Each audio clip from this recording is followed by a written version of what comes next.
It was so traumatically horrible to him that he vowed that he could never do that again.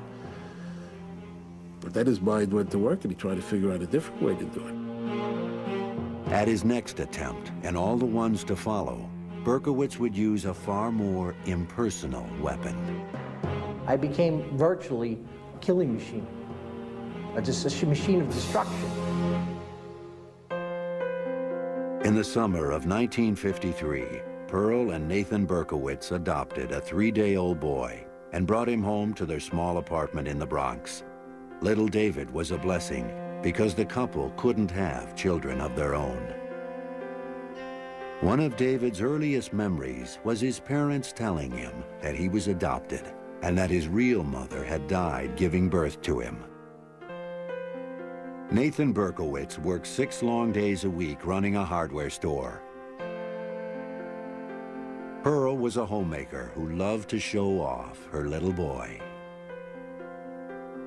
While David's childhood seemed normal enough, including Little League and occasional trips to Yankee Stadium with his father, David sensed early on that there was something wrong, something he could not express. My parents had such great hopes for me. They tried to raise me as best as I could, you know, and they fed me and clothed me and gave me love, but there was just something in me that would not respond to that love and pushed it away. I was so self-destructive. When David fought with other boys in the neighborhood, they would taunt him, saying, "You're not a real kid, you're adopted." Maybe it's sort of like a Pinocchio sense, you know. He was trying to be this real, live, biological boy, and somehow knowing that he was adopted made him feel less than genuine from day one. Worse than the shame he felt over being adopted was his guilt, knowing that his biological mother had died in childbirth.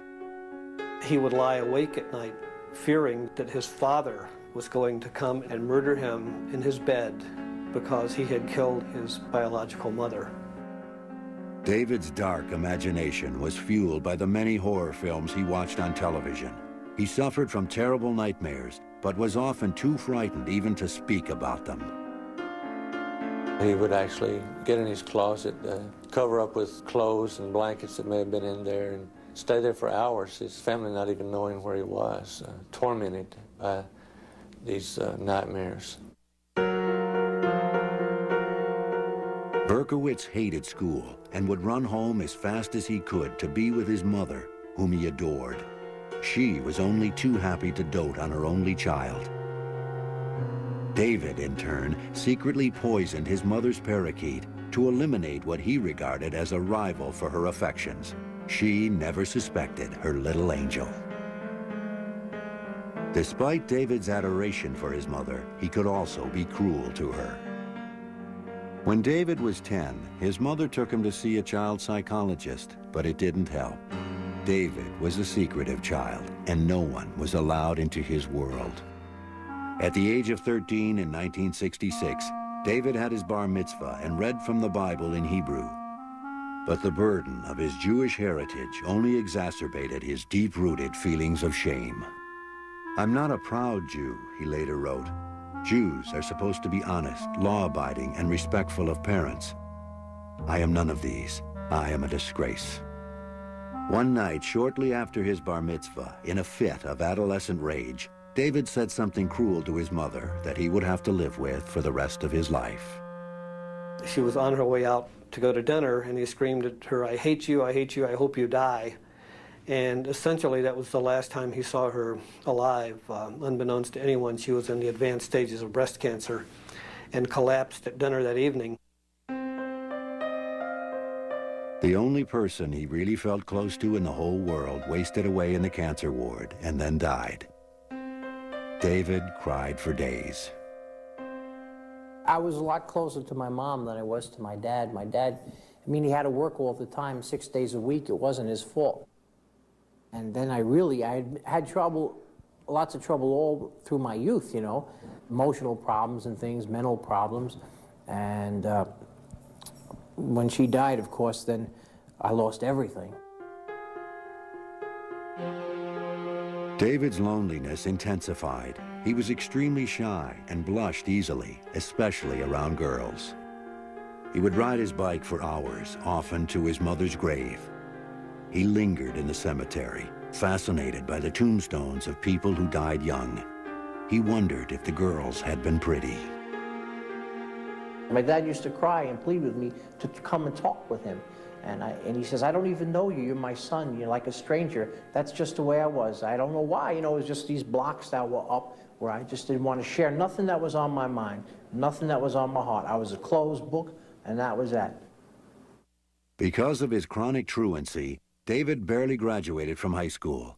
In 1971, the 18-year-old Berkowitz enlisted in the Army. He was full of patriotic fervor and fantasized about dying a heroic death in Vietnam. Instead, he was shipped to Korea and qualified as a sharpshooter with an M16 rifle. He tried to find a girlfriend among the Korean prostitutes who hung around the base, but he found the effort degrading. David wrote to his father, apologizing for being a burden and amounting to nothing in society. He wrote that he was sorry he turned out the way he did, stupid, hateful, ugly, destructive. Berkowitz begged his father to pretend he never had a son, to forget that he even existed. In 1973, as Berkowitz turned 20, the Army transferred him to Fort Knox, Kentucky. Out of his longing for companionship, he became involved with a Baptist church. He attended classes, read dozens of books, and soon was baptized. He was particularly impressed about how families were together on Sundays and when they prayed together. And he wanted this to be part of this group very, very much. All the preaching about evil, sin, and eternal damnation, however, constantly reminded Berkowitz of the bleak future that awaited him in hell. His religious fervor quickly extinguished. Berkowitz was also discovering that the Army was no place for him. After a series of disciplinary problems, he was discharged in 1974 and returned to New York. Eager for a fresh start, he enrolled at Bronx Community College. His father, too, had made a fresh start. Nathan remarried and decided to move to Florida and retire. Berkowitz resented his new stepmother and her daughter for invading his home and taking away his father. The 21-year-old began to feel that there was a mysterious force around him that repelled people. He referred to himself as der Schmutz, Yiddish for dirty one. His world was rapidly shrinking. Berkowitz moved into his own apartment and got a job as a warehouse security guard on the docks of the west side of Manhattan. From the depths of his loneliness, he began to think about the birth mother he never knew, the one whose death weighed on his conscience. Berkowitz would soon unravel the mystery of who he really was. What he found would propel him onto the street in search of blood. David Berkowitz began a desperate quest at the age of 21 to find out exactly whose son he really was. But instead of saving him from his misery, his journey to discover his birth parents would launch Berkowitz on a year-long killing spree. He had gone to one of these freedom of adoption movement meetings and told them the story of how his mother had died giving birth to him, and he had a father out there somewhere, and people laughing at him and said, what are you laughing about? This is a tragedy. My mother died. They said, man, that's what they tell all of us. Berkowitz called his adoptive father, Nathan, and demanded the truth. Nathan broke the news that David's birth mother was in fact alive. He explained that the adoption experts had advised against revealing the truth.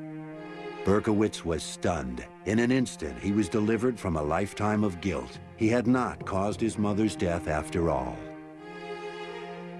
Berkowitz's adoption papers said that his real name was Richard David Falco, and that his parents were Betty and Tony Falco.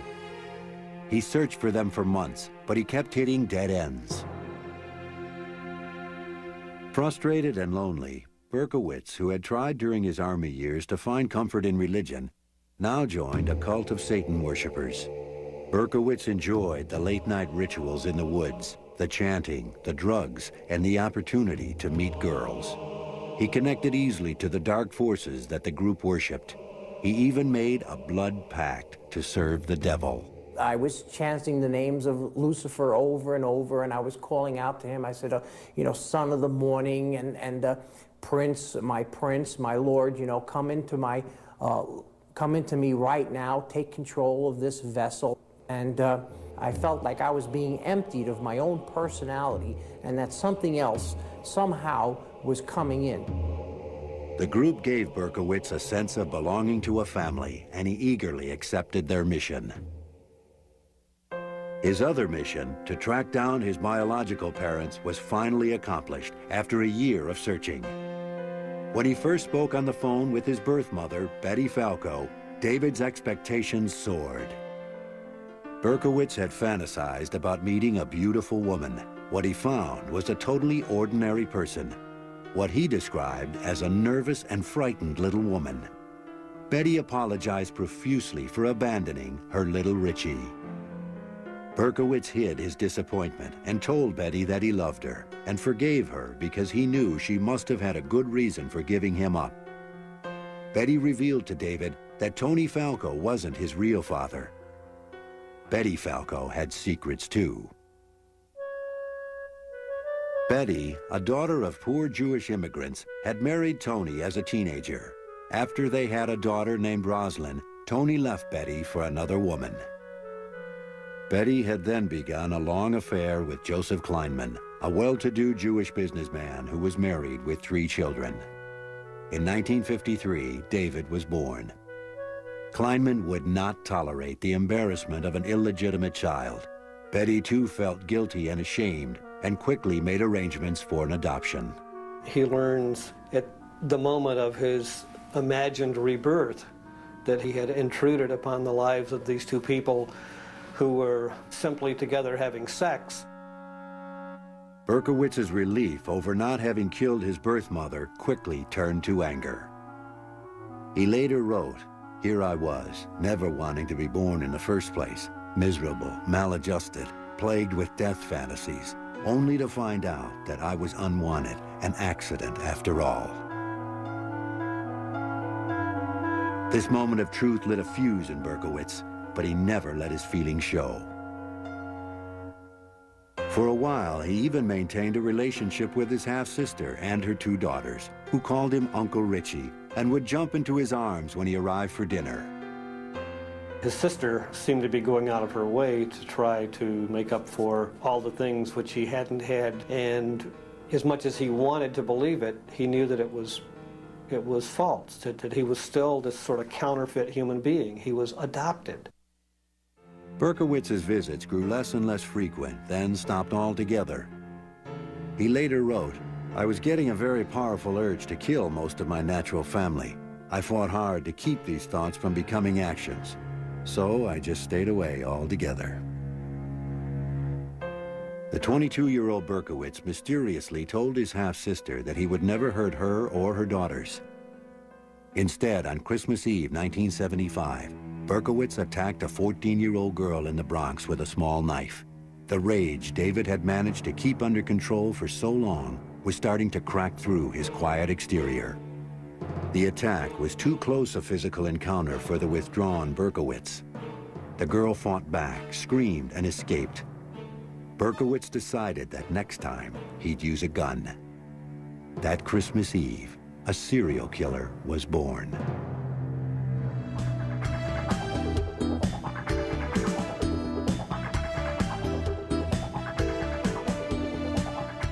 In the bicentennial spring of 1976, Berkowitz was still working as a night watchman, but he complained that he couldn't sleep during the day because of howling dogs belonging to his landlord. He quit his job and moved to an apartment on the Hudson River outside the city, only to find more incessantly barking dogs in his new neighborhood. From 1976 to 1977, Berkowitz drove a taxi, worked in the post office, and tried to live with his paranoid feelings. He would often drive to the beach and sleep in his car for a few hours of peace.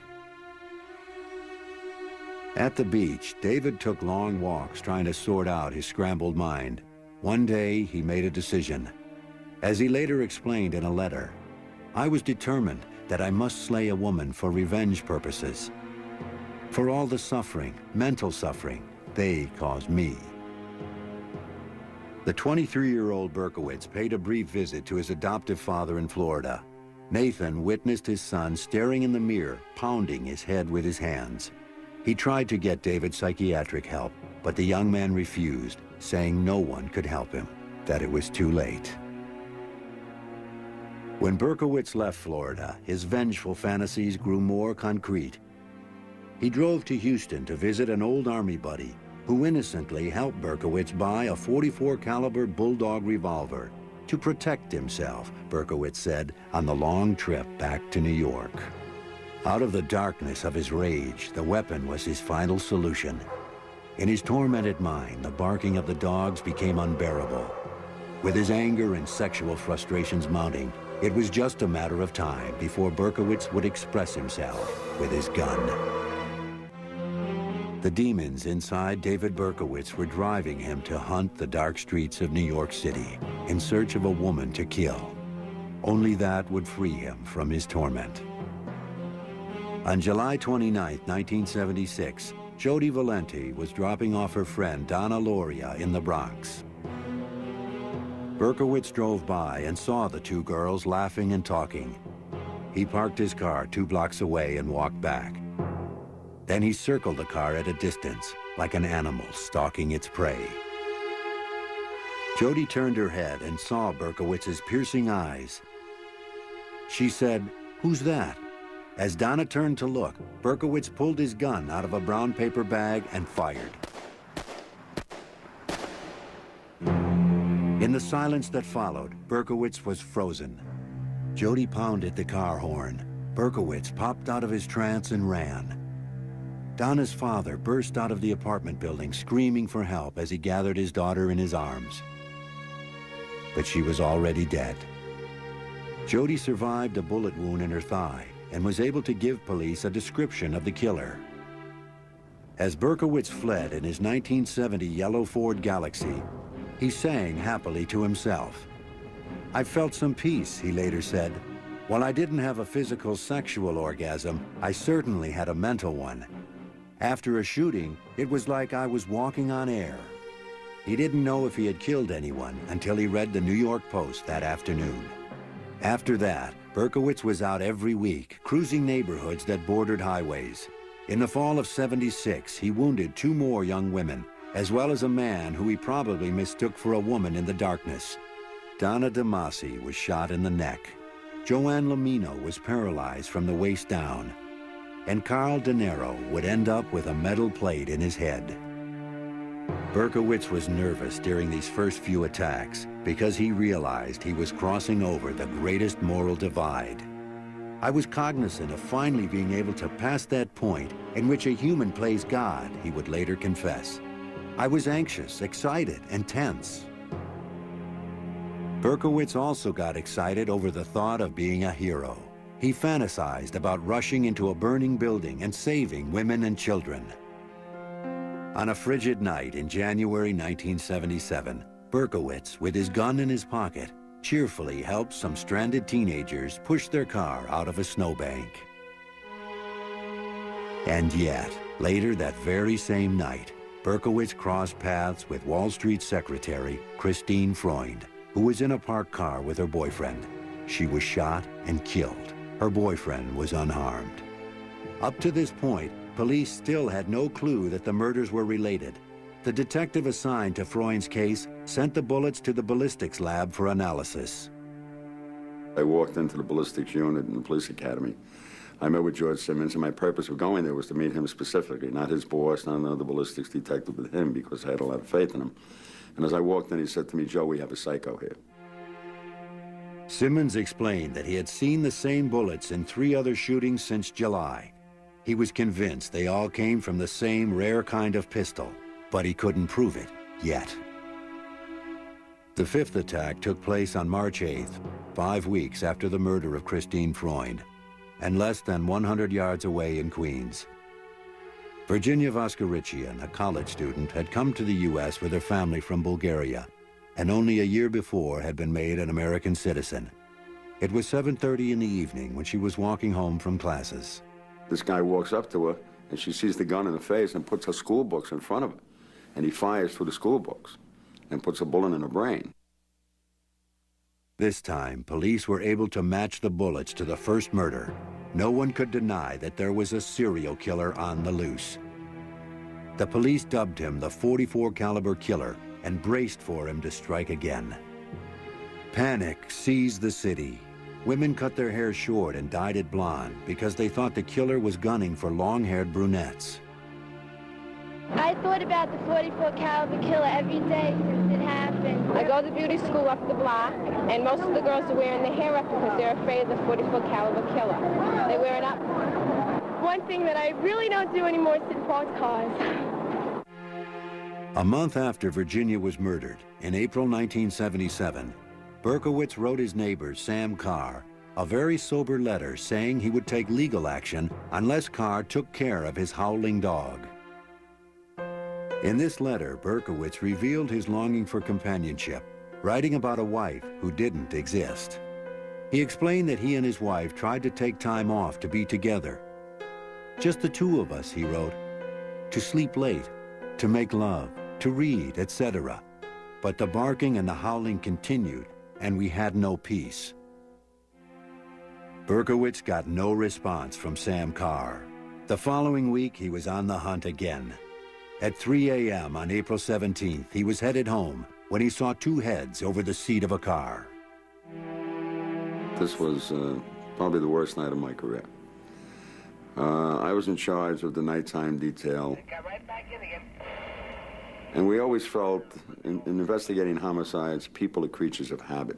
So we always cover the areas where they already hit. Less than 4 blocks from where Donna Lauria was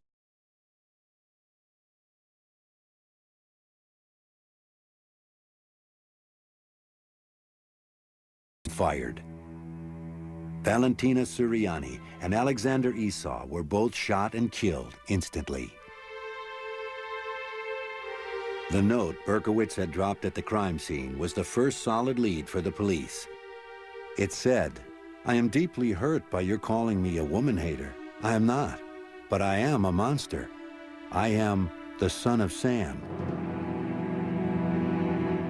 I love to hunt," he wrote, "prowling the streets looking for fair game, tasty meat. I don't want to kill anymore. No, sir, no more. But I must honor thy father. I want to make love to the world. I love people. I don't belong on earth." He ended with a warning. "Let me haunt you with these words. I'll be back. I'll be back." Berkowitz had raised the stakes and police responded. A task force was formed to coordinate the search for the killer. It was the most extensive manhunt in the history of New York. A few days after Valentina and Alexander were murdered, Berkowitz wrote another letter to Sam Carr, saying that his life was destroyed and he had nothing to lose anymore. "I can see there shall be no peace in my life until I end yours." A week later, Berkowitz shot and wounded Sam Carr's dog. The New York papers appealed to him to turn himself in. Berkowitz responded with a dark, chilling poem to the Daily News. It read, "Hello from the gutters of New York City, which are filled with dog manure, vomit, stale wine, urine, and blood. I am still here, like a spirit roaming the night, thirsty, hungry, seldom stopping to rest, anxious to please Sam. I love my work. Now the void has been filled."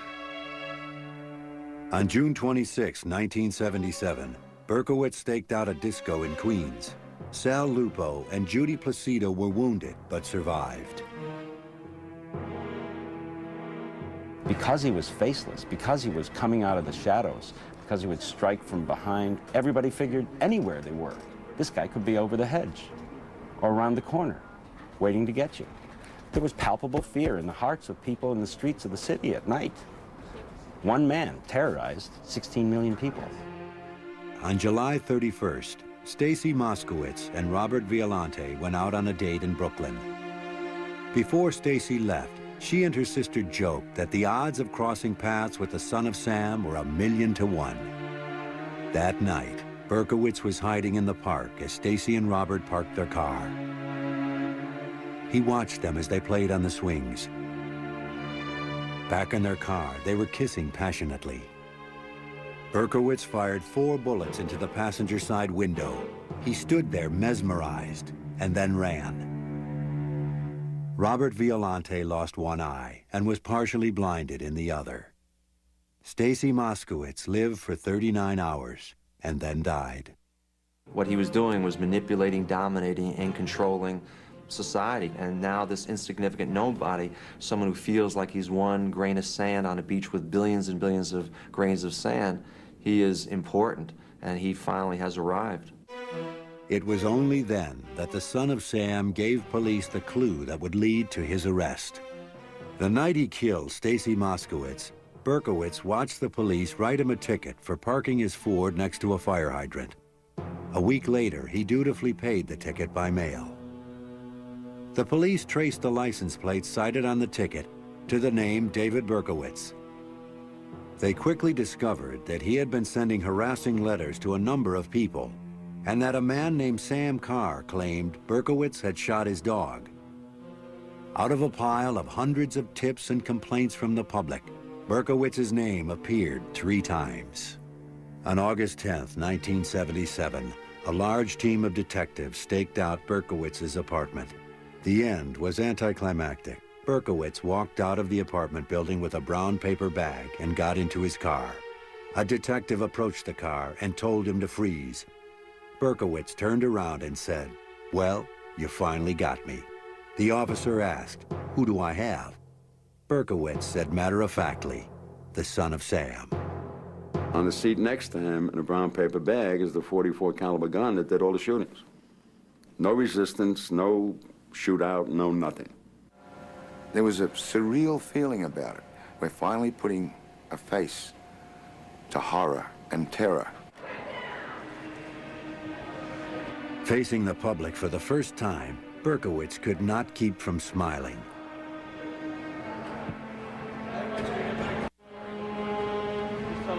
Berkowitz showed no obvious sign of his dark, vengeful interior.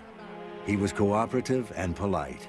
When detectives asked him why he had paid his parking ticket, he responded, "Because I am a law-abiding citizen."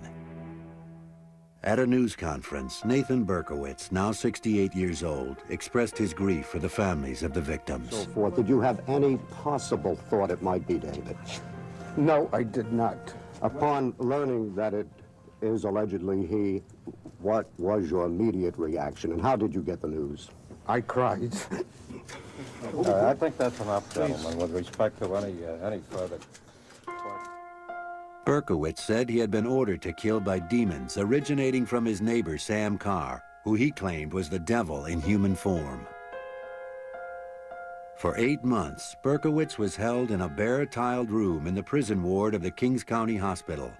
A hearing was scheduled to determine if he was mentally fit to proceed to trial. During the first few weeks of his incarceration, guards reported that the son of Sam ate like a horse and slept like a baby. He rarely got upset and seemed to be indifferent to his plight. In tape-recorded interviews with psychiatrists, the son of Sam tried to explain himself. And I had nothing against these victims. Who were these people to me? They were just people. I didn't hate them. I wasn't angry against them. So why did you do it? Well, Sam did it through me. He used me. He made me go out there and do it. I did it for him, for blood. Right outside Berkowitz's window at the Kings County Hospital, a death rally was staged.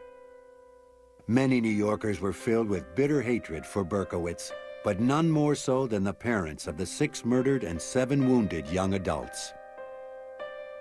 After I saw what had happened to my boy's left eye, I had wished that his eyes could be taken out of his head for Robert's sake.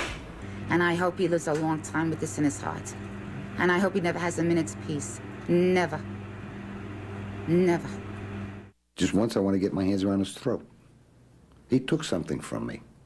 So wouldn't you feel the same way? You'd want to get revenge, wouldn't you? And if anybody tells me no, I tell them they're sick. Mike Loria and millions of other New Yorkers, and I have to say myself too, said, you know, yeah, he's got problems, mental problems, but he deserves to die. He deserves to die for what he did. In May 1978, the son of Sam pleaded guilty to 6 murders. A few weeks later, on the day of his sentencing, David threw a tantrum and broke the restraints on his straitjacket. The officers subdued Berkowitz and brought him into the courtroom. They bring him into court, he's subdued, but he looks around, he spots Nasa Moskowitz, and he starts yelling at her, "Stacy was a whore, Stacy was a whore." Before they could drag him out, Berkowitz screamed, "That's right, I'd kill her again. I'd kill them all again." Nasa Moskowitz was standing up screaming at him, "You son of a bitch, you killed my daughter, you're gonna get killed yourself." It was an astounding moment. Berkowitz was dragged from the courtroom biting and kicking. The sentencing was postponed. On June 13th, a greatly subdued Berkowitz stood before the court. The judge said, "It is this court's fervent wish that the defendant be imprisoned until the day of his death." The judge added that Berkowitz was an animal, and he wished he could have given him the death penalty.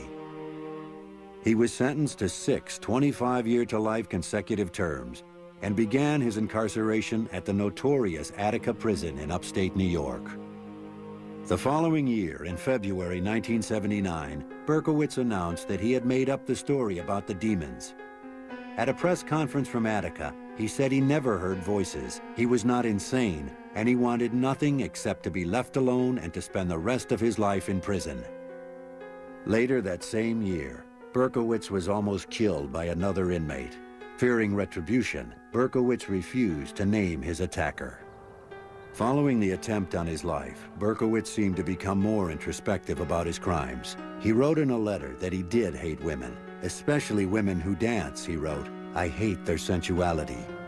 Berkowitz told a fellow inmate that he attacked women kissing in cars in order to prevent other illegitimate children from being born to suffer the way he did. Berkowitz settled into Attica and seemed to find some peace. For the next 14 years, he kept his silence with the public. Then, in 1993, Berkowitz came forward and revealed a new twist to the Son of Sam story that would capture the public's imagination once again. In 1993, David Berkowitz, after maintaining his silence in prison for 14 years, made a sensational announcement. He claimed that the Son of Sam killings were really the result of a satanic plot, that he had only killed 3 people, but was an accomplice in the others. Experts who have studied Berkowitz's criminal behavior find the story unbelievable. David Berkowitz is a paranoid individual. He is not reliable. He is not the type of person that someone else would even want to team up with, nor is he the type of person that wants to share the glory with anyone else. He simply did it on his own. Berkowitz has been living in prison almost as long as he lived on the outside. In 1987, he moved to his present home at the Sullivan Correctional Facility, a super maximum security prison for notorious felons. Prison is a place of oppressive darkness. There's nothing here. Just lonely, broken men whose dreams have died. That's all that's here. It's like a hell. I started reading my Bible and Jesus set me free. A Baptist minister named Don Dickerman took it upon himself to teach Berkowitz about forgiveness. Actually, I wrote David a letter in 1978 and basically said, David, God still loves you and Jesus can save you. Amen. Dickerman later formed a friendship with Berkowitz. Love you. I love you too. Love you too. In 1987, Berkowitz claims to have had a religious awakening and now calls himself the Son of Hope. His born-again testimony has been distributed around the world. This heaviness, these heavy chains, these invisible shackles, these mental chains that I was wrapped around, see, for years and years, just kind of snapped. Berkowitz works as a chaplain's clerk in the prison. and is the only inmate allowed to work in a special cell block with fellow prisoners who have emotional problems and learning disabilities. They need some help. They need someone to talk to, someone to help them make their bed and get them dressed and so forth, someone to be a friend and listen to them when they have their problems. And that's my job. I work with the guys as I have like a ministry of caring to them. Some people doubt the sincerity of Berkowitz's religious awakening, saying that he is putting on an act for the parole board and the rest of the world. David Berkowitz is sitting in jail today, hoping and praying that he can get out. And I know if you would release him, God forbid if we ever did, and we never should, but if you would release him tomorrow, he would drop that religion. Berkowitz, however, knows he will never be released. He says that the idea that God recognizes him and listens to him is the only reason he has to keep living. David understands that people are skeptical, and I don't think he expects that people will ever forgive him. Maybe some. He knows the state will never forgive him, but he knows God has forgiven him, and he's forgiven himself. I would like to think that God has allowed me the opportunity to make my life count now, to give me some meaning and purpose, which I've been searching for so long. I'd like to think that somehow that the past could gradually be wiped away. In prison, ironically, Berkowitz appears to have found the surrogate family he was searching for throughout his early life. Through his crimes, he acted out a dark fantasy and terrorized the city. Now he wants to be known as the Son of Hope, but he will always be a prisoner of his own creation, the Son of Sam.